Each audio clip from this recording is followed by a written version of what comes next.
Do people have the right to be concerned regarding Dawson Mercer's contract situation? And also, let's talk about Nico Daws and his potential. We have a lot to break down in today's episode of Locked On Devils. Buckle up, everybody. You're Locked On Devils, your daily podcast on the New Jersey Devils, part of the Locked On Podcast Network, your team every day. Hi, this is Bryce Salvador, and you're Locked On Devils with Trey Matthews. Scores! Oh, Steven stepped up, nailed it. Brodor's got the puck. What a shot. The Devils win the Stanley Cup.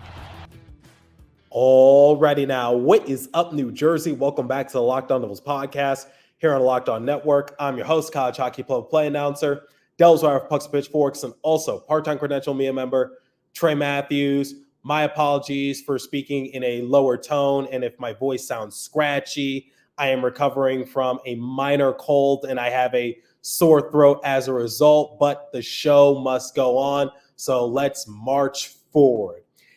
At the time of recording, it is Tom Fitzgerald's birthday, so happy birthday to the boss man, and I understand that it's his birthday, and we should be celebrating him, but why not give the Devils fan base a gift? What could that gift be? How about a new contract for Dawson Mercer? That's going to be the main talking point in the first segment of today's show. Then in the second and third segment, we're going to touch on Nico Daws yet again because the Utica Comets recently released a documentary highlighting his achievements, reaching the NHL, recovering from hip surgery. And I watched the documentary. It's about 16 minutes long. I will leave a link in the description if you want to check it out for yourself. But I basically want to readdress everything I've said about Nico Daws in the past because my buddy, the Brat Pack, put out a question on social media. And as you guys know, I've been big into mailbag-centered episodes. And I figured, why not take a question from social media and integrate it onto today's episode? But that will be for segments 2 and 3. Let's talk about Dawson Mercer's contract and why is it taking so dang long? I touched on it in a prior episode, but people are starting to get a little concerned. Recently, somebody put out on social media and said, per the fourth period on NHL Network, Dawson Mercer and the Devils are not close on a new contract, but continue to talk. Not great. And this was published on August 26th. And like I said in my previous episode when I talked about Dawson Mercer's contract, I'm not seeing any reasons to be concerned or raise any red flags or raise any certain suspicions because I'm more than certain that a contract is going to get done. It's not a matter of if, it's a matter of when, but I will admit this process is taking a lot longer than people have anticipated, including myself. But I want to readdress it for you guys and go into a little bit more detail. A lot of people, and I'm no exception, have been comparing Dawson Mercer's contract situation to Jesper Bratt's because as we all know, a couple summers ago, Jesper Bratt signed a one-year extension with the Devils after it was heavily reported that he was going to sign a long-term extension and it didn't come into fruition and things were about to go to the arbitration hearing. But before that took place, like I said, Jesper Bratt signed a one-year extension to basically prove to the front office that he was the real deal and he deserved a bit of a pay increase. And he went out and he showed that he was yet again a consistent player. And as a result, he signed an 8-year, $63 million deal. And this was before he became an all-star, which happened this past season. And like I said a couple months ago, Dawson Mercer had career lows in a lot of statistical categories. The only thing that was really consistent with Dawson Mercer was the amount of games that he has appeared in. He is the Iron Man for this Devils team. He has never missed time due to injury or being a healthy scratch. And people know how valuable Dawson Mercer can be, but it's just getting off to better starts, being more consistent. And he started to showcase his skills when Jack Hughes got injured, when Tyler Toffoli was dealt away, because we saw him and Timo Meier elevate their games in more ways than one. And like I said, Dawson Mercer has a lot of untapped potential, but what would that contract look like, especially since he had an abysmal season compared to his other 2 years in the league? Mercer did say during his exit interview that he loves being in New Jersey, he loves the organization, and he wants to continue to play here. And Tom Fitzgerald said over the summer that Mercer is, in fact, a part of their long-term plan. And I made an educated guess and said that maybe Mercer wants to sign a 1 or 2 year extension just to show that he does deserve, similar to Jesper Bratt, a pay increase. But maybe Fitzy is like, just sign for this amount of years at this hometown discount, and then we can work something out a little later. Because when you look at the contracts that the Devils have to worry about, here are some pending UFAs and RFAs at the conclusion of this upcoming season. Tomas Tatar, he'll be a UFA. Nathan Bastian, UFA. Curtis Lazar, UFA. Then on the defensive side of things, Jonathan Kovacevic, UFA. And then the big one is Luke Hughes. Luckily, he will be an RFA because his entry-level contract will conclude after this season. And then Shimo Nemitz, his entry-level contract will conclude not this season, but next season. But that's something you have to factor in, because if they continue to do what they've been doing, Fitzy will have no choice but to give them a big, fat contract.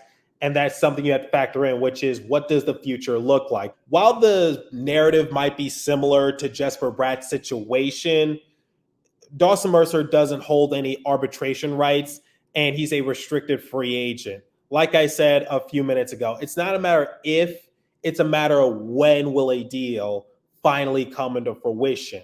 And what would that look like? Well, I was asking some people to basically give their thoughts and opinions, and I read a few articles and I got a few responses, and Dawson Mercer's camp might be targeting 3 years at or under $3 million.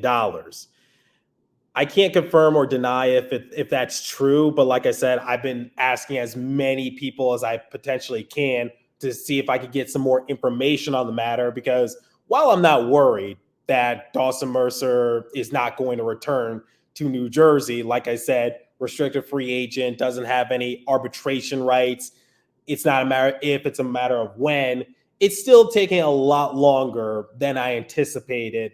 And I just hope it gets done sooner rather than later. And a lot can happen as soon as I publish this episode at 6:15 a.m. Eastern time. But that's basically what I've been hearing. If anything, I would think that Fitzy would want to sign him to that type of contract, because you have him for a few years. It's at a cheap value.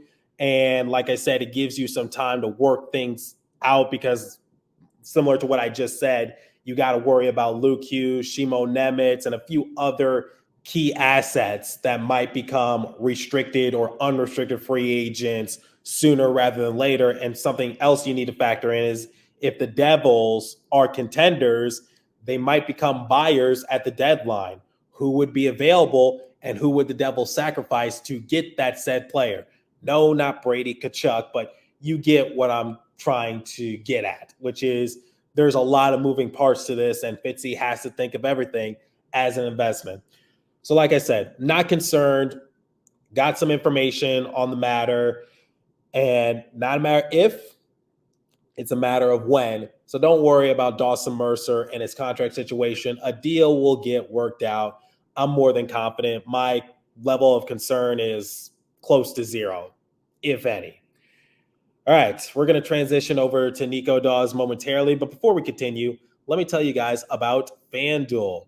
You've heard me talk a lot about FanDuel, America's #1 sportsbook. Well, I have something a little different for you. Now through September 22nd, all FanDuel customers can bet $5 and get a 3-week free trial of NFL Sunday Ticket from YouTube and YouTube TV. Then with a YouTube TV base plan, you'll be able to watch every regular season Sunday afternoon out-of-market game. All you need to do is create a Google account and a current form of payment, and you can cancel anytime. Just visit FanDuel.com/lockedon to download America's #1 sportsbook. Just visit FanDuel.com to look at the odds. And please remember to always gamble responsibly.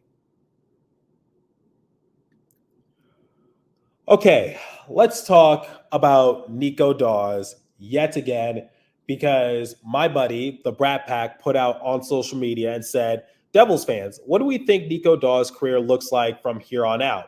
Does he end up being a long-term starting goalie in New Jersey, basically when Markstrom and Allen run their course? Is it Daws' turn, or do we look at outside options? That's an interesting question. And like I said, I've been big into mailbag episodes, and I figured why not take something from social media and integrate it onto today's show? Well, to answer that question, I put it out on social media and said that I do believe that Nico Daws is, in fact, the real deal. But the main thing that I have touched on in the past is that the Devils front office needs to be patient with them because you don't want to put too much pressure on a young, promising goalie. They've already learned their lesson with Corey Schneider, Mackenzie Blackwood, and they sort of learned their lesson this past season with Nico Daws as well. Because remember, Nico Daws was one of the few bright spots for the Devils this past season in net prior to Jake Allen and Capo Kakinen. So Nico Daws was making a positive impact for the Devils, and I think we saw that on full display in the outdoor game against the Philadelphia Flyers. The Devils won that game, 6-3, and Daws had to make a lot of saves to give the Devils a chance, and he did it on a big platform at MetLife Stadium. And the Devils, I know they're not the New York Giants, but they put up a touchdown, and the Flyers put up a field goal. 6-3 was the final score. But Nico Daws certainly stole the show, and he kept the Devils in it. Nico Daws is the real deal, and he actually did put up some respectable numbers for New Jersey this past season. Like I said, one of the main areas of concern for New Jersey was their goaltending, and Daws, he appeared in 21 games. He had a record of 9-11. He had a 3.15 goals against average and an 894 save percentage. And to the outside fan who sees those numbers, yes, they might say, well, that's nothing spectacular. But think of this circumstance. Like I said, for the outdoor game, Nico Daws had to see a lot of shots. And the Devils would have been thrashed and or blown out if somebody else was in between the pipes for some other marquee matchups. We saw with Vitek Vanecek. We saw it with Akira Schmid. Nico Daws did everything he could potentially do to make sure that the Devils remained somewhat afloat as the season progressed. And the Devils were riding him for almost 10 straight games at one point. And I'm just like, no. Don't do that. So much to the point I just made a few minutes ago, which is the Devils almost learned another lesson about overworking your young, promising goalies. And I want to bring something else into the light. I would say that Nico Daws was the Devils' best goalie from the 2021-2022 season. Arguably, he was. That's up for debate. But remember that season? It was Nico Daws, Jonathan Bernier, Mackenzie Blackwood, John Gillies, Scott Wedgwood, Andrew Hammond, and Akira Schmid. And at one point, I think the Devils had to bring up an emergency goaltender, Kyle Shapiro.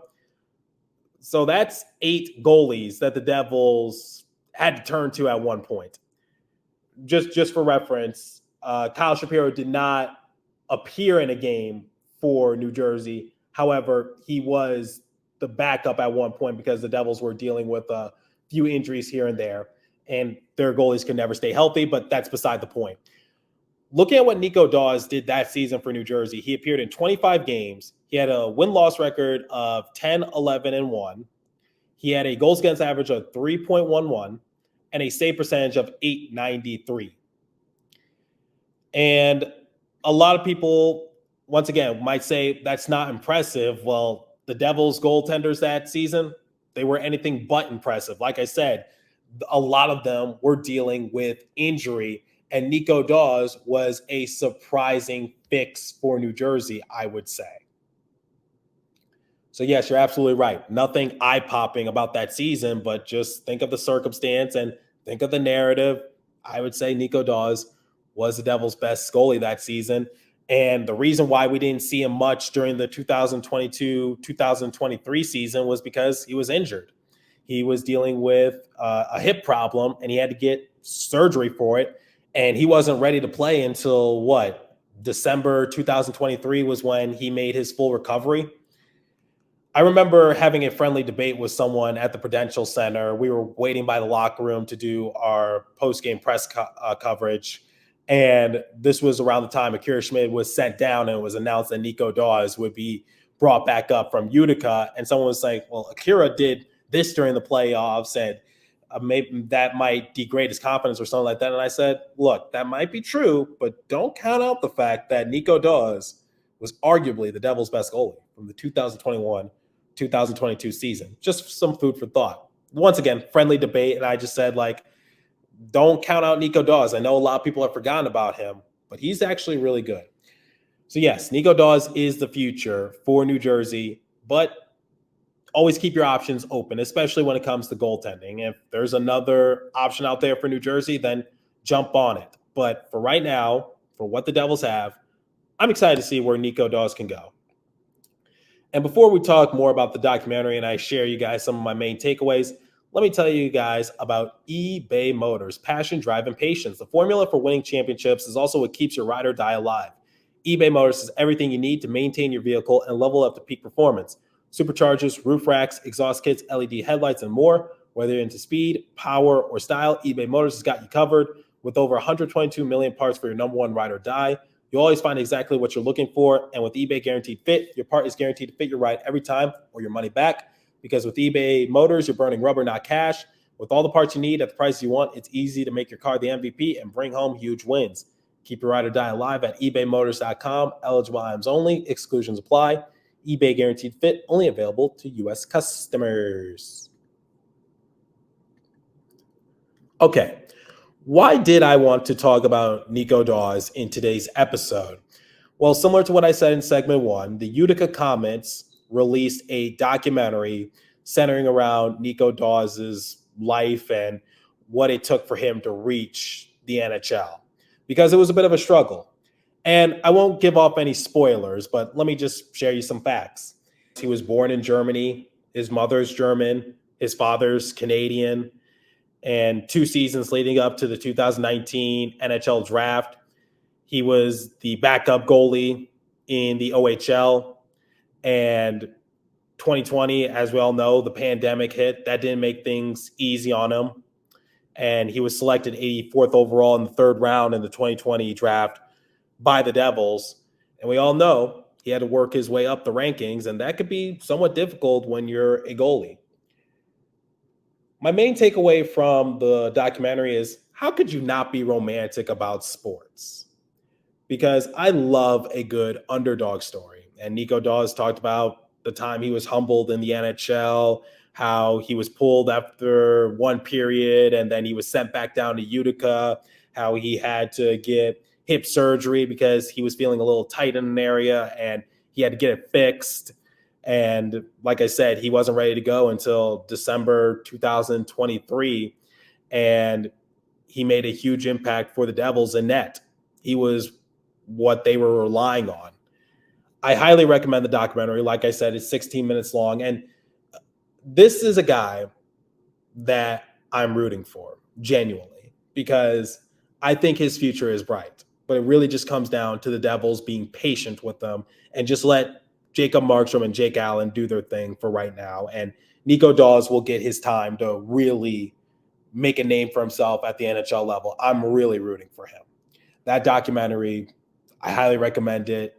I think the Utica Comets staff did a good job articulating his journey. And like I said, how can you not be romantic about sports? Everyone loves someone who's had to overcome adversity and struggle to get to where you are. And I think a lot of people can relate to that, because the more you rise from struggle, the more you appreciate where you end up. Don't forget that. So that's where I'm going to leave today's episode. Like I said, I didn't want to spoil anything. If you haven't checked out the documentary, highly recommend it. And leave a comment down below if you've watched it and share your thoughts. As for today's episode, that's all the time I have for you. Continue to stay safe. Have a wonderful day in New Jersey. Go Devils. I'll catch you guys next episode. Thanks for listening once again.